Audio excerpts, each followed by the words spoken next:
యేసయ్యా నీవే నా ప్రాణము, నీవంటే నాకెంతో ఇష్టము. యేసయ్యా నీవే నా ప్రాణము, నీవంటే నాకెంతో ఇష్టము. ప్రైజ్ ది లార్డ్, హల్లెలూయా. ప్రభువైన యేసుక్రీస్తు వారి యొక్క పరిశుద్ధమైన నామములో లోకరక్షకుడు అనే టీవీ పరిచర్య తరపున దీవెన వాణి అనే కార్యక్రమం అనుదినము దినదినము ఉదయం 6 గంటల నుండి ఆ కార్యక్రమం ప్రసారం అవుతుంది. మరి దాని కొరకు ప్రార్థన చేయండి, పాల్గొనండి. తర్వాత మీ ప్రార్థన వినతులు మాకు పంపిస్తూ ఉన్నారు, మేము ప్రార్థన చేస్తున్నాం. ప్రతిరోజు రాత్రి 8:30 నుండి 9:30 వరకు ఆన్లైన్లో ఇలాంటి ప్రేయర్ రిక్వెస్ట్లు తీసుకుంటున్నాం. మరి 24 గంటల ప్రార్థనా బృందం ఉన్నది, అందులో కూడా మీ యొక్క ప్రార్థన మనవులు వినబడుతున్నాయి. దేవుని స్తోత్రం. అందువల్ల 24 గంటలు ప్రార్థనా సహాయం కొరకు కోరేవారు మీ పేరు, ఊరు, ఫోన్ నెంబరు, ప్రేయర్ రిక్వెస్ట్ ఆ స్క్రీన్ మీద కనిపించేటువంటి నెంబర్కి మీరు కాల్ చేస్తే దానిని మేము పరిగణలో తీసుకొని నోట్ చేసుకొని కంటిన్యూగా మీ కొరకు ప్రార్థన చేస్తాం. ప్రతిరోజు రాత్రి 8:30 నుండి 9:30 వరకు ఈ ప్రేయర్ రిక్వెస్ట్ ఒకరికి ఆన్లైన్లో ప్రార్థన. మరి అది కాక మరి 24 గంటల ప్రార్థన ఉన్నది. తర్వాత రెగ్యులర్గా మరి చర్చ్ ప్రేయర్స్ కూడా ఉన్నాయి, దాంట్లో మేము జ్ఞాపకం చేసుకుంటాం. దేవుని స్తోత్రం. అందువల్ల మనమందరము కూడా ఈ చివరి దినాలలో, కడవరి దినాలలో, ఈ యొక్క శ్రమ దినాలలో, భయాందోళనకరమైనటువంటి దినాలలో మనం కలిసి ప్రార్థన చేయాలి, దురాత్మలను బంధించాలి, మరి ప్రభు యొక్క సువార్తను ముందుకు తీసుకుని వెళ్ళాలి. దేవుని స్తోత్రం కలుగునుగాక. ఆమేన్. ప్రార్థన. ప్రేమల మా తండ్రి, వందనాలు స్తోత్రాలు చెల్లిస్తూ ఉన్నాం, మీకే మహిమ చెల్లిస్తూ ప్రభువా ఈ దీవెన వాణి అనే కార్యక్రమాన్ని మీరు దీవెనకరంగా నడిపించండి. ఉదయకాలమునే మా తండ్రి బిడ్డలు, మా తండ్రి ఆ కార్యక్రమంలో పాల్గొనే వారిని అందరినీ ప్రత్యేకమైన రీతిలో వారిని దీవించండి, నడిపించండి, వాక్యంలో బలపరచండి. యేసు ప్రభు ద్వారా ప్రార్థిస్తున్నాము తండ్రి. ఆమేన్. ఇది నాని మన యొక్క ధ్యానాంశము ఏమి అని అంటే, ప్రభువు నీకు ఇచ్చిన దీవెన పోగొట్టుకుంటున్నావా, నష్టపోతున్నావా? ప్రభువు నీకు ఇచ్చినటువంటి దీవెన పోగొట్టుకున్నావా, నష్టపోయావా? కొంతమంది ప్రభు ఇచ్చినటువంటి ఆశీర్వాదాలు, ప్రభు ఇచ్చినటువంటి ఆ దీవెనలు మరి పోగొట్టుకుంటున్నారు, కొంతమంది నష్టపోతున్నారు. అందువల్ల ఎందుకు పోగొట్టుకున్నావు, ఎందుకు నష్టపోతున్నావు, ఎందుకు కష్టాలు కొని తెచ్చుకుంటున్నావు? దానికి కారణం ఉంటుంది కదా. ఆశీర్వాదం పోగొట్టుకున్నావు అంటే రీజన్ ఉండాలి కదా. ఊరికనే ప్రభు ఇచ్చిన ప్రభు ఎప్పుడు తీసుకోడు. అంత ప్రేమ గలవాడు యేసయ్య. ఉచితంగా కదా ఇస్తున్నావు, నువ్వు రుసుము చెల్లించటం కాదు కదా. నువ్వు ఎలాంటి వాడివైనా, ఏ స్థితిలో ఉన్నవాడివైనా, బలహీనుడివైనా, అర్హత నీకు లేకపోయినా ప్రభు నిన్ను ప్రేమించి తన యొక్క కృపలు, దీవెనలు నీకు ఇస్తున్నాడు, నాకు ఇచ్చాడు, మనకిస్తున్నాడు. అందువల్ల ఇచ్చిన దేవుడు తీసుకోడు, నీకు ప్రయోజకరంగా ఉండాలని ప్రభు యొక్క ఉద్దేశం. అయితే ప్రభు ఇచ్చినటువంటి ఆ యొక్క దీవెనలకు నువ్వు పోగొట్టుకుంటున్నావు అని అంటే మరి అది నీ బలహీనత అన్నమాట. అందువల్ల ఎందుకు పోగొట్టుకుంటున్నావు ఆలోచన చేయాలి. ఎందుకు నష్టపోతున్నావు ఆలోచన చేయాలి. ఎందుకు కష్టాలు కొని తెచ్చుకుంటున్నావు నువ్వు ఆలోచన చేయాలి. దేవునికి మహిమ కలుగునుగాక. ఆమేన్. అందువల్ల కారణములు ఏమి? ప్రతి వారికి అవసరం. ప్రభు నిన్ను ఎలాగ ఉంచాడు, ఈ దినాన్ని ఎలాగ ఉన్నావు, నీవు ఎలాగో ఉండేదానువు, ఎలాగో ఉండేవాడవు, దరి లేని పరిస్థితి, అడ్రస్ లేదు నీకు. అయితే ఈ దినాన్ని ఎలాగున్నావు, అంత చక్కగా ఉన్నావు, ప్రయోజకుడిగా ఉన్నావు, అనేకులకు ఆశీర్వాదకరంగా ఉన్నావు, మరి ఎంతో దీవెనతో నీవు ముందుకు వెళుతున్నావు. నిజమే, ఎంత సంతోషమైన పరిస్థితి. అందువల్ల ఎక్కడి నుండి నేను ఎక్కడ తీసుకొచ్చాడు, ఏ స్థితిలో ఉన్న వ్యక్తిని ఈ స్థితిలోకి తీసుకొని వచ్చాడు. అందువల్ల ఇది ఆశ్చర్యం కాదా? ఆ యొక్క స్థితిగతిని మనం నిలుపుకోవాలి కదా. ప్రభువుతో మనం అంటుకట్టబడి ఉండాలి కదా. ప్రభువుని మనం ఘనపరుస్తూ ఉండాలి కదా. ప్రభు చెప్పినట్లుగా, వాక్యం చెప్పినట్లుగా మనము సాగిపోతూ ఉండాలి కదా.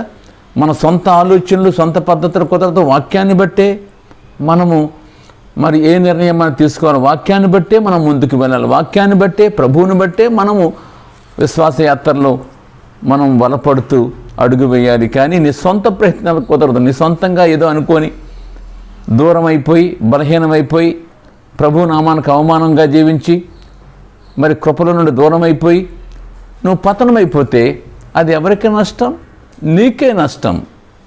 అందువల్ల ప్రభు ఇచ్చిన దీవెన నువ్వు ఎంతో చక్కగా కాపాడుకోవాలి. ప్రభు ఇచ్చిన ఆశీర్వాదం, ప్రభు ఇచ్చిన రక్షణ, ప్రభు ఇచ్చినటువంటి ఆ కృపలు అన్నీ నువ్వు చక్కగా నీ అడుగు తడబడకుండా, నీ పాదము జారకుండా, నువ్వు తొట్టిల్లకుండా ప్రియరాను నిన్ను నువ్వు భద్రపరుచుకోవాలి. తాను నిలుచున్నాను అనుకున్నవాడు పడిపోకుండా జాగ్రత్తగా చూసుకోవలసిందని ప్రభు యొక్క వాక్యం అన్నది వాక్యమే. అందువల్ల ప్రభు నీకు ఇచ్చిన దీవెన పోగొట్టుకుంటున్నావా, నష్టపోయావా? పోగొట్టుకున్నావా, నష్టపోయావా? అందువల్ల ఎందుకు పోగొట్టుకుంటున్నావు, ఎందుకు నష్టపోతున్నావు, ఎందుకు కష్టాలు కొని తెచ్చుకుంటున్నావు? కారణం ఏమి?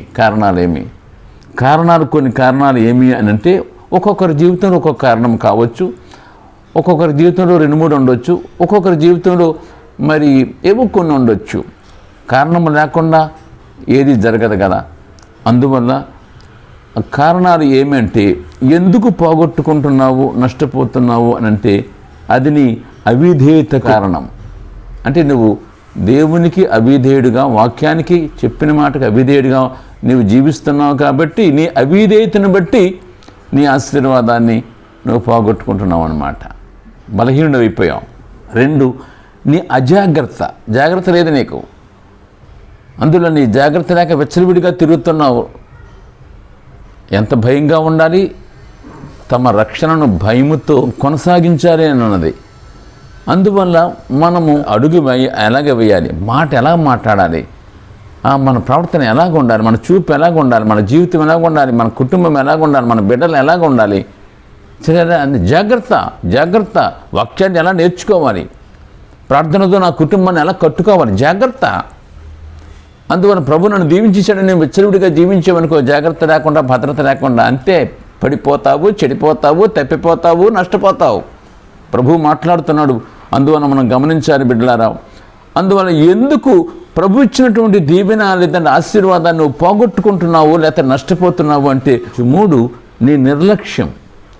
అందువల్ల ప్రభు ఒక స్థాయిలోకి తీసుకొచ్చిన తర్వాత మనము మరి నిర్లక్ష్యంగా ఉంటాం. మందిరం అంటే, వాక్యం అంటే, ప్రార్థన అంటే, సహవాసం అంటే కొంచెం నిర్లక్ష్యత అనేది ఏర్పడుతుంది. మిగతా విషయాలకు ప్రాధాన్యత ఇస్తాం, కానీ ప్రభు అంటే కొంచెం నిర్లక్ష్యం అనేది కనిపిస్తుంది. 4, గర్వం. చూడండి, గర్వం కూడా అంటే మనం ఈ స్థాయి నుండి ఆ స్థాయికి వెళ్ళేటప్పుడు ప్రభువాని నేను ఎంతగా హెచ్చించడం, నేను ఎంతటి వాడు, నా కుటుంబం ఏర్పడిందని మాట ఉన్నది దావీదుని గురించి. అందువల్ల మనం చిన్న స్థాయి నుండి పెద్ద స్థాయిలోకి వెళ్ళిన దాన్ని బట్టి మనకు గర్వం కూడా వచ్చేస్తుంది. అందువల్ల ఆ విధంగా కూడా మనము ప్రభువుకు దూరం అవుతాం, ఆశీర్వాదాలు కోల్పోతాం.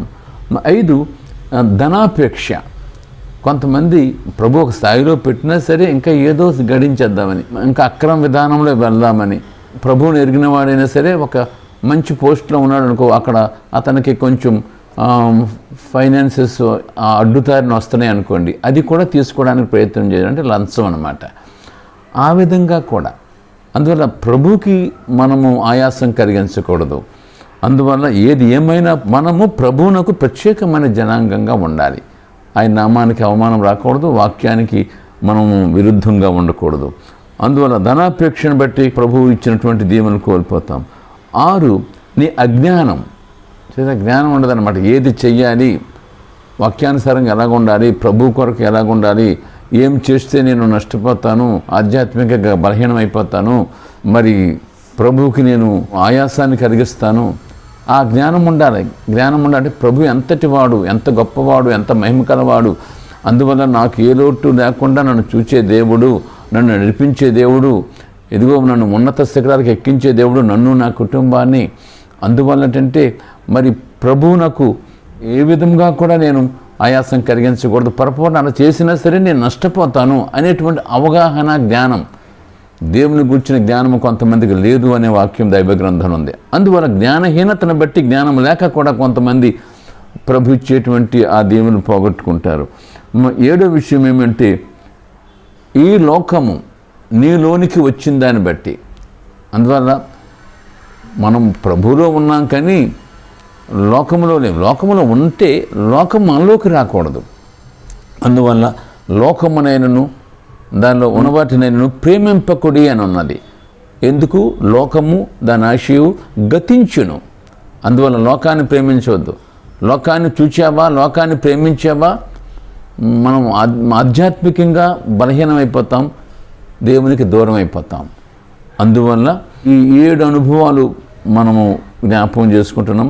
1 అవిధేయతను బట్టి, 2 అజాగ్రత్తను బట్టి, 3 నిర్లక్ష్యం బట్టి, 4 గర్వమును బట్టి, 5 ధనాపేక్షను బట్టి, 6 మన అజ్ఞానం బట్టి, 7 లోక సంబంధమైనటువంటి ఆ కోరికలను బట్టి మనము ప్రభువు ఇచ్చినటువంటి దీవెనలు నష్టపోతున్నాం, లేకపోతే కోల్పోతున్నాం, పోగొట్టుకుంటున్నాం.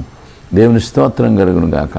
అందువల్ల ఇప్పుడు మనం చూస్తామేమంటే, ఆ విధముగా ఎంతమంది ఏ విధముగా మరి ఆశీర్వాదాలు పోగొట్టుకున్నారు అనేది అర్థం చేసుకోవడానికి మనం జ్ఞాపకం చేసుకుంటున్నాం. దేవుని స్తోత్రం. సౌలు అనేటువంటి వ్యక్తి దైవ గ్రంథంలో ఉన్నాడు.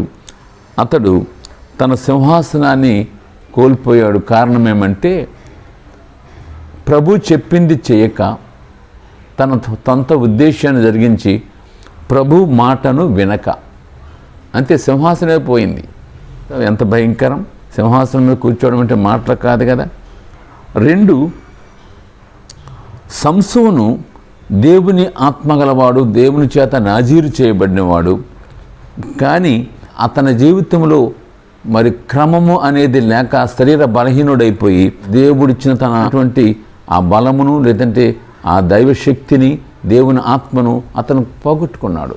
యెహోవా అతన్ని ఎడబాసినని అతని ఎరుగకుండిన ఉన్నది. ప్రభు ఏం చేయలేదు. ప్రభు నీకు ఇచ్చాడు, అతను అభిషేకించాడు, నాజీరు చేశాడు, నా చేతిలో వాడబడతావు, దేవుని పక్షంగా నువ్వు ఫిలిష్తీయులను హతమారుస్తావు, అందువల్ల ఒక సాధనంగా వాడబడతావు, అందుకొరకు నువ్వు ప్రత్యేకింపబడ్డావు అని ప్రభు యొక్క ఉద్దేశం. అంతే, అంత బలశాలి. అలాంటి వాడు పుట్టలేదు, తర్వాత పుట్టజాలడు. అయితే పోగొట్టుకున్నాడు.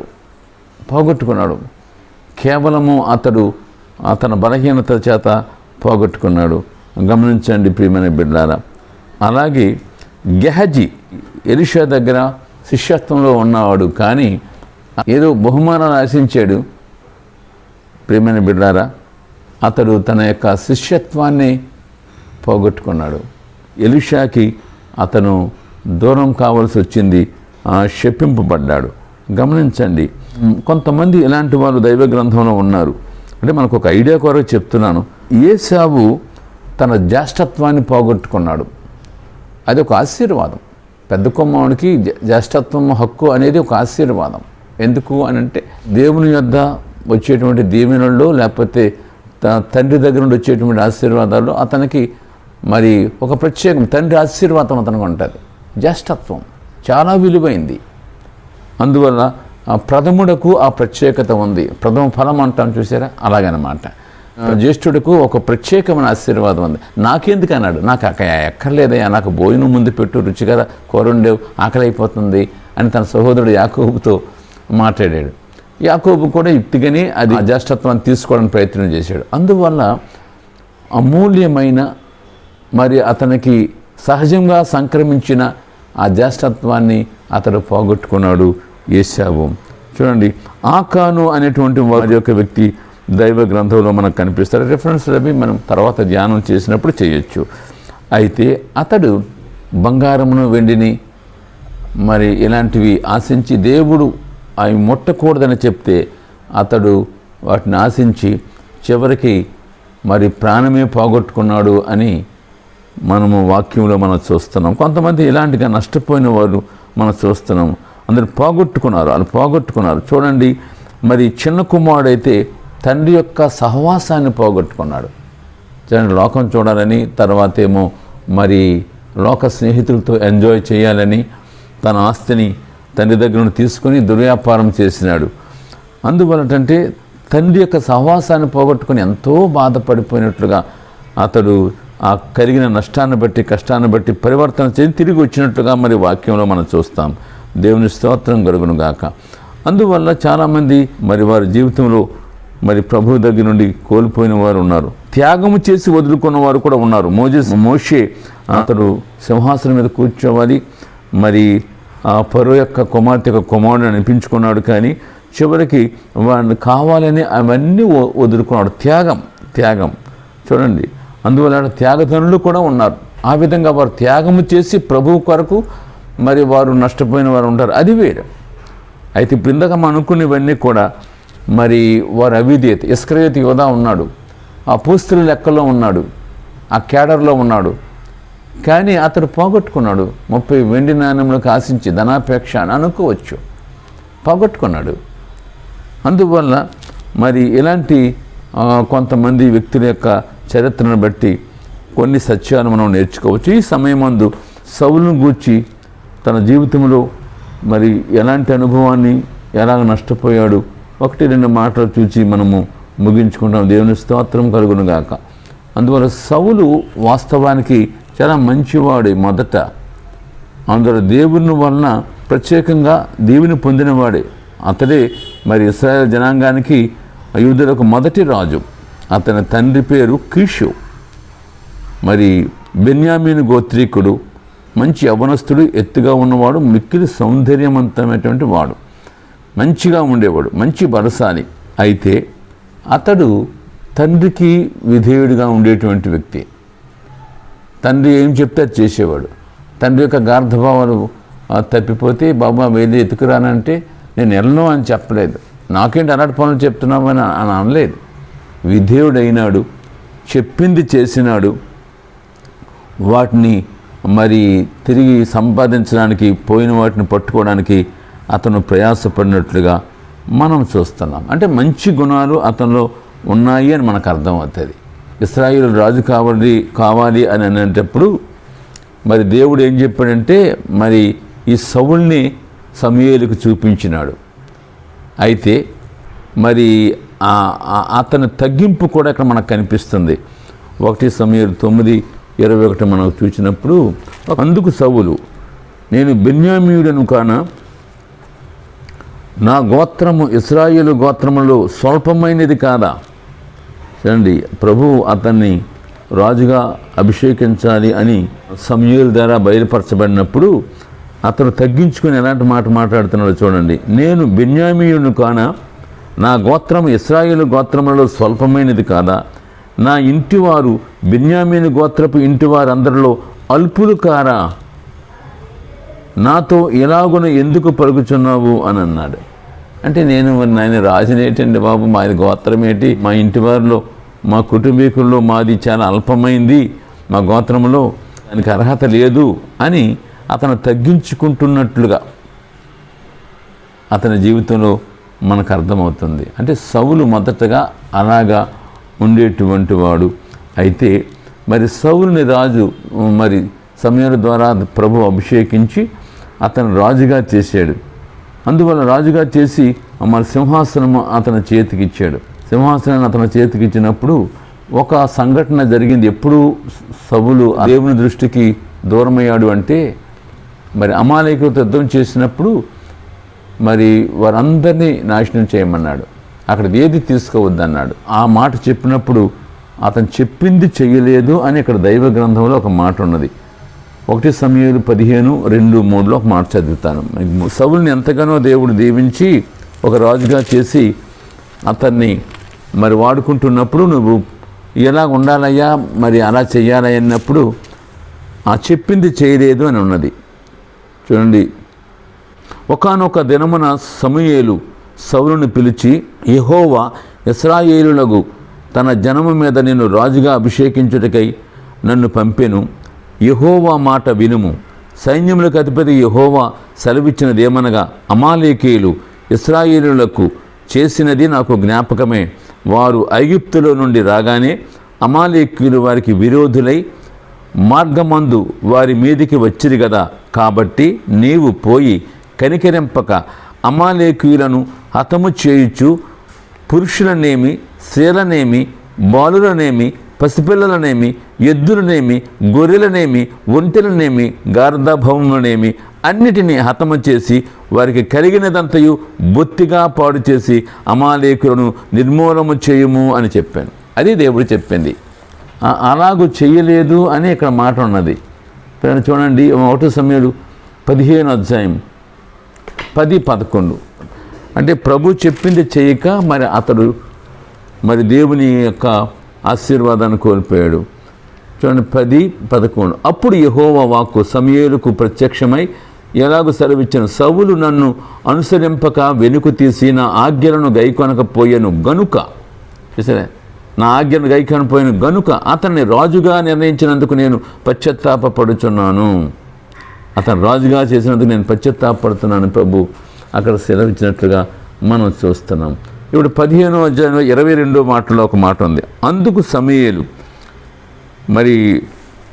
ఆ సౌలుతో మాట్లాడుతున్నాడు, తాను సెలవిచ్చిన ఆజ్ఞను ఒకడు గైకొనుట వలన యెహోవా సంతోషించినట్లు ఒకడు దహన బలులను అర్పించుట వలన ఆయన సంతోషించునా? ఆలోచించుము. బలులు అర్పించుట కంటే ఆజ్ఞను గైకొనుటయు, పొట్టేళ్ళు కొరకు అర్పించుట కంటే మాట వినుటయు శ్రేష్టము. దేవుడు చెప్పింది చెయ్యక ఆ సౌలు దేవునికి ఆయాసాన్ని కలిగించాడు. అందువల్ల ఒక మాట అక్కడ, ఇంకొక మాట 17వ వచనంలో ఒక మాట చెప్పబడింది, నీ దృష్టికి నీవు అల్పుడుగా ఉన్నప్పుడు ఇశ్రాయేలు గోత్రములకు శిరస్సు అయితివి. నువ్వు తగ్గించుకున్నప్పుడు నువ్వు శిరస్సు అయ్యావు. యెహోవా నిన్ను ఇశ్రాయేలు మీద రాజుగా అభిషేకించాడు. అయితే ఇప్పుడు నీ పరిస్థితి వేరుగా ఉంది, నీ తీరు మారిపోయింది, నీ పద్ధతి మారిపోయింది అని చెప్పింది నువ్వు చేయలేదు. కాబట్టి నీవు ఉండవలసిన స్థానంలో నీవు ఉండకుండా ఆ ధన్యత వేరొకరికి ఇవ్వబడుతుంది అని అతని పక్షంగా దైవదాసులు మాట్లాడవలసి వచ్చింది. అందువల్ల ఆ సింహాసనం ఎందుకు కోల్పోయాడు? ప్రభు యొక్క ప్రేమను ఎందుకు కోల్పోయాడు? చెప్పింది చేయకపోయిన దాన్ని బట్టి, మాట వినకపోయిన దాన్ని బట్టి, సొంత పెత్తనాన్ని చేసిన దాన్ని బట్టి. ప్రియమైన బిడ్డలారా, దావీదును దేవుడు ఎంతో ప్రేమిస్తున్నాడు. అందుని బట్టి కూడా దావీదంటే అతనికి కోపం వచ్చింది, విరోధమైంది. ప్రభువుని ప్రేమించేవాడు నువ్వు ప్రేమించవద్దు? ఆ విధంగా కూడా అతడు అవిధేయతను చూపించినట్లుగా మనం చూస్తున్నాం. ప్రార్థన చేసుకుంటాం. ప్రేమలో మా తండ్రి, వందనాలు, స్తోత్రాలు. ఇదిగో మా ప్రభువా, ప్రభు ఇచ్చినటువంటి దీవెనలు పోగొట్టుకునేవారు, నష్టపోయిన వారు మా తండ్రి ఎందుకు పోగొట్టుకుంటున్నారు, ఎందుకు నష్టపోతున్నారు, ఎందుకు కష్టాలు కొని తెచ్చుకుంటున్నారు అనే మాట, దాని కారణాలు ఏమిటో మేము ఆలోచన చేస్తున్నాం. మా తండ్రి సౌలు గార్ధమ్మను వెతికే ప్రయత్నంలో వెళ్ళినవాడు, కానీ ఇశ్రాయేలుకు రాజుగా అభిషేకించమని మా తండ్రి ప్రభువా మీరు సెలవిచ్చిన దాన్ని బట్టి సమూయేలు అతన్ని అభిషేకించాడు. ఆ విధముగా అతడు దేవుని ఆశీర్వాదం అందుకున్నాడు. కానీ మీరు చెప్పిన పని చెయ్యక, మాట వినక, అవిధేయతను బట్టి, అజ్ఞానాన్ని బట్టి, గర్వాన్ని బట్టి ప్రభువా అతడు ఆ యొక్క సింహాసనాన్ని కోల్పోయినట్టుగా మేము చూస్తున్నాం. మా తండ్రి, మా ప్రభువా, ఇందులో గొప్ప పాఠాన్ని మాకు నేర్పించారు. అది మీ ఆశీర్వాదాన్ని మేము ఎట్టి పరిస్థితుల్లో ప్రభు గర్వాన్ని బట్టి కానీ, అవిధేయతను బట్టి, లోకాన్ని ప్రేమించిన దాన్ని బట్టి కానీ, మీకు విరోధంగా మేము అజాగ్రత్తగా ఉన్న దాన్ని బట్టి కానీ మేము కోల్పోకూడదు అని, ఒకవేళ అలాగుంటే కోల్పోతాము అని మీరు మాట్లాడారు. తండ్రి వందనాలు. ప్రభు ఆ వాక్యం ఎంతమంది వింటున్నారు అంతమందిని కూడా దీవించండి, ఆశీర్వదించండి. ఎవరైతే అనారోగ్యంగా ఉన్నారో ముట్టి అద్భుతంగా స్వస్థపరచమని యేసయ్య నామములో ప్రార్థిస్తున్నాము తండ్రి. ఆమేన్. తండ్రి, కుమార, పరిశుద్ధాత్మ త్రియక దేవుని దీవెన కూడిచిన దేవుని బిడ్డలకు, దీవెనమైన కార్యక్రమమునకు ప్రతిరోజు 8:30 9:30 వరకు జరిగే ఆన్లైన్ ప్రార్థన కార్యక్రమమునకు నిత్యము తోడే నడిపించునుగాక. Amen. Praise the Lord. Hallelujah. ఇది నేను ఒక బర్త్డే ఉంది. ప్రసాద్ అనగా ప్రియ సహోదరి నాగేంద్రమణి, అలాగే రాజారావు గారి యొక్క ప్రియ కుమారుడు, పెద్ద కుమారుడు. అతని వైఫ్ పేరు గౌతమి.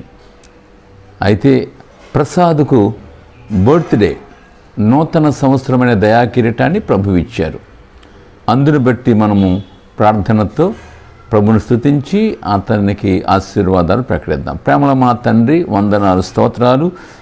ప్రసాద్ని మా తండ్రి మీరు జ్ఞాపకం చేసుకొని నూతన సంవత్సరం అనే దయాకిరీటం ఇచ్చారు. ఎంతవరకు కాచినందుకు, ఎంతవరకు నడిపించినందుకు, ఎంతవరకు బలపరిచినందుకు ప్రభువా తండ్రి, భయంకరమైన దినాల్లో ఉన్నప్పటికీ చెయ్యి పట్టుకొని ప్రభువా మీరు తండ్రి కాపాడుతూ ఉన్నందుకు వందనాలు. మా తండ్రి రానున్న దినాలన్నీ కృపాక్షేమములే వెంట ఉంచి మీ యొక్క ఆశీర్వాదాలు సమృద్ధిగా పంపించండి. తనపై, తన సహకారి గౌతమ్పై, తన కుమార్తెపై, వారి యొక్క పేరెంట్స్పై మీ ఆశీర్వాదం ఉంచి నీ కృపలో భద్రపరచమని వేడుకుంటూ అనేకమైన శుభదినాలు వారి పట్ల దయచేయమని యేసయ్య పరిశుద్ధమైన నామములో మరి స్తుతించి ప్రార్థిస్తున్నాము తండ్రి. ఆమెన్. తండ్రి, కుమార, పరిశుద్ధాత్మ త్రియేక దేవుని దీవెన నూతన సంవత్సరమైన దయా కిరీటం తన అంకణ ప్రసాద్కు, తన యొక్క దేన కుటుంబమునకు, సతీమణికి, బిడ్డకు, వారి పేరెంట్స్కు నిత్యము తోడే నడిపించునుగాక. Amen. Praise the Lord. Hallelujah. ఈ దినాన్ని రాణి అనగా మన ప్రియ సహోదరి స్వర్ణ, మరి అలాగే దేవదాసు, ఆ ప్రియ దంపతులకు ప్రభు ఇచ్చినటువంటి కుమార్తె రాణి, మరి ఆమెకు బర్త్డే. అందును బట్టి ప్రభుని స్తుతిస్తూ మనం ప్రార్థన చేద్దాము. ప్రేమగల మా తండ్రి, ప్రియ కుమార్తె రాణికి మీరు ఇచ్చినటువంటి బర్త్డేని బట్టి వందనాలు. మా తండ్రి ఎంతవరకు కాచినందుకు, ఎంతవరకు ప్రభు కాపాడినందుకు, మీ కృప ఇచ్చినందుకు, భద్రపరిచినందుకు, తన యొక్క భర్త రమేష్ని, వారి యొక్క ఇద్దరు బిడ్డలను కూడా జ్ఞాపకం చేసుకున్నారు, వారి పేరెంట్స్ని కూడా జ్ఞాపకం చేసుకున్నారు. వందనాలు. మా తండ్రి ఇంకా కృపాక్షేమములే తన వెంట ఉంచి మీ దీవెనతో నింపి మహిమ పొందుము అని మనవి చేసుకుంటూ యేసయ్య నామములో స్తుతించి ప్రార్థిస్తున్నాము తండ్రి. ఆమేన్. తండ్రి, కుమార, పరిశుద్ధాత్మ త్రియేక దేవుని దీవెన, మరి నూతన సంవత్సరమైన దయా కిరీటం అలంకరింపబడిన ప్రియ కుమార్తె రాణికి, తన భర్త రమేష్, ఇద్దరు బిడ్డలకు, అలాగే వారి పేరెంట్స్కి నిత్యము తోడే నడిపించునుగాక. ఆమేన్.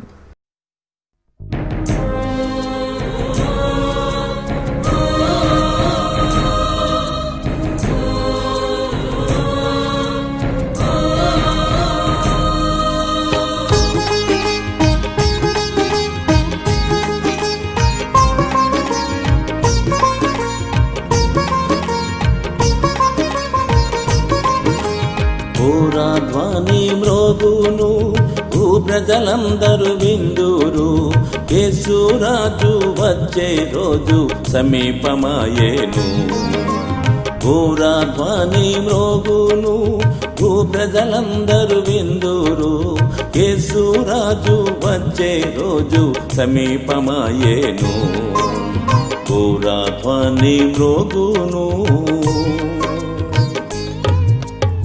ఏమి వింటున్నారో ఆలోచన చేయండి. యేసయ్య పలికే మాట చెవులుంటే వినరండి. మీరేమి వింటున్నారో ఆలోచన చేయండి. యేసయ్య పలికే మాట చెవులుంటే వినరండి. ధ్వని మ్రోగును.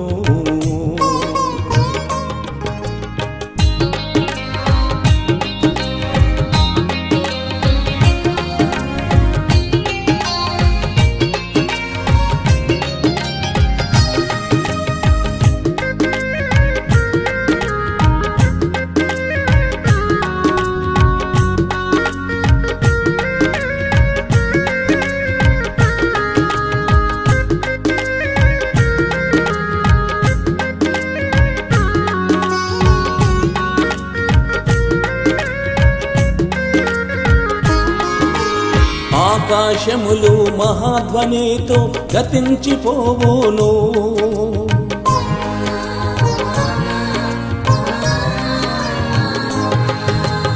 ఆకాశములు మహాధ్వనితో గతించిపోవును.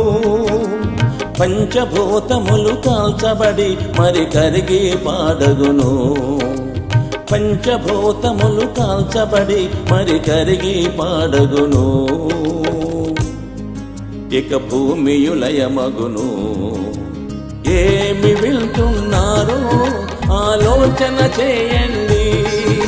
యేసయ్య పలికే మాట చెవులుంటే వినరండి.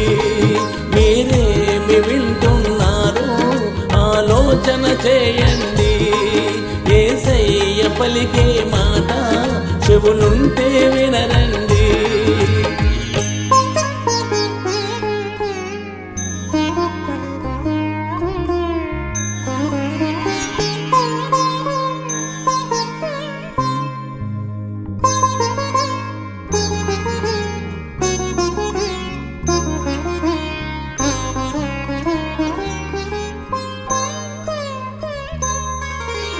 భూరాజులేమి ఘనులేమి గుండె బాదుకొని ఏడ్చెదరు.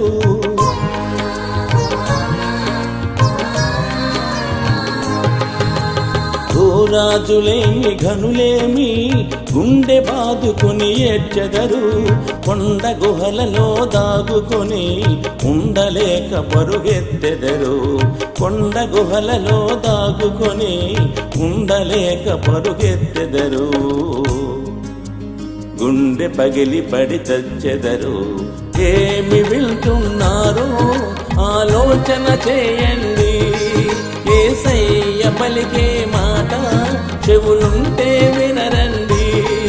మీరేమి వింటున్నారో ఆలోచన చేయండి. యేసయ్య పలికే మాట చెవులుంటే వినరండి.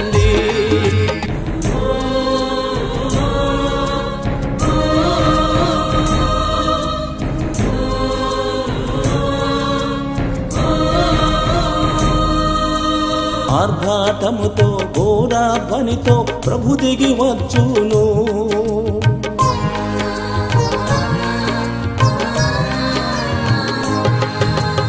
ఆర్భాటముతో ఘోరాధ్వనితో ప్రభు దిగి వచ్చును. నిద్రించిన పరిశుద్ధులందరూ తిరిగి లేచెదరు.